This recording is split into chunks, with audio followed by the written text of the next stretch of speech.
The Federal Reserve is deciding on US rates on Wednesday at 7 p.m. UK time. The markets are pricing in a 100% likelihood that there will be a rate rise. 99.3% are expecting a quarter-point rise, while the rest are looking for a half-point climb in US rates. The last interest rate meeting, the Fed indicated that it was concerned about the lack of inflation in the US economy. These are some of the headlines that we saw, and activity, it was noted, was rising despite the recent hurricanes. There was a moderate rate of household spending expansion, and also we saw a pickup in growth in fixed investment for businesses in the recent quarters. But it is that last headline that is most worrying many commentators.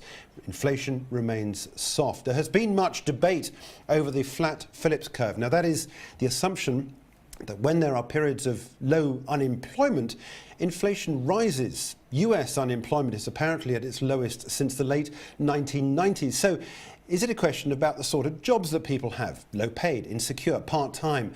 Last Friday there was also little or no evidence of a rise in earnings. Again, strange that there's been no uptick, bearing in mind that there must have been a scarcity of skills now with unemployment at 4.1%. Also, the Fed has been adding extortionate amounts of liquidity. $4.5 trillion is now sitting on the US balance sheet that the Fed has started to unwind at a rate of just $10 billion a month.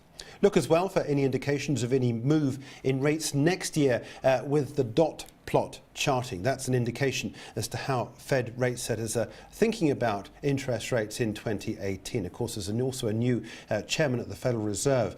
Jerome Powell steps in at the beginning of 2018.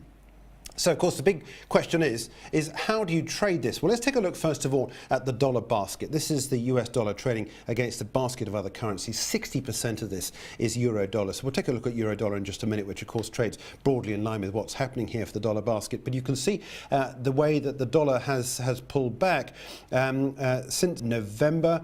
Where we saw the highs, the recent highs at 94.95, we pulled back but have regained some of the poise. Just a quick update on where we are in terms of a Fibonacci on this recovery that we've seen at the moment. We're currently trading at a 50% retracement, and the markets, here we are now some 18 hours before the interest rate decision. US dollar has softened a little bit going into Tuesday's trade, but the MACD indicates that there is an upward momentum in the dollar. But probably most, if not all, of tomorrow's decision on interest rates have now been priced in. We've got support at 93.03, current trading at 93.42, and upside resistance at 93.92.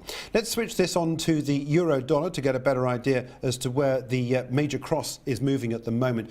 And we've seen a little bit of an uptick in the euro against the US dollar, indicating here of that weakness in the US currency. We've currently trading at 117.87. We've got support at 117.14.8, which was the last swing low that we saw on the 20th of November. And since then, we've of course also got the ECB interest rate meeting as well, leading up to that as well this week. Also, I want to point out what's happening as well in the US equity markets. Record highs for the S&P 500. We've seen more records recently, currently trading at 26.62. If the dot plot indicates potential interest rate rises at a faster rate next year, this could possibly be negative for the equity markets.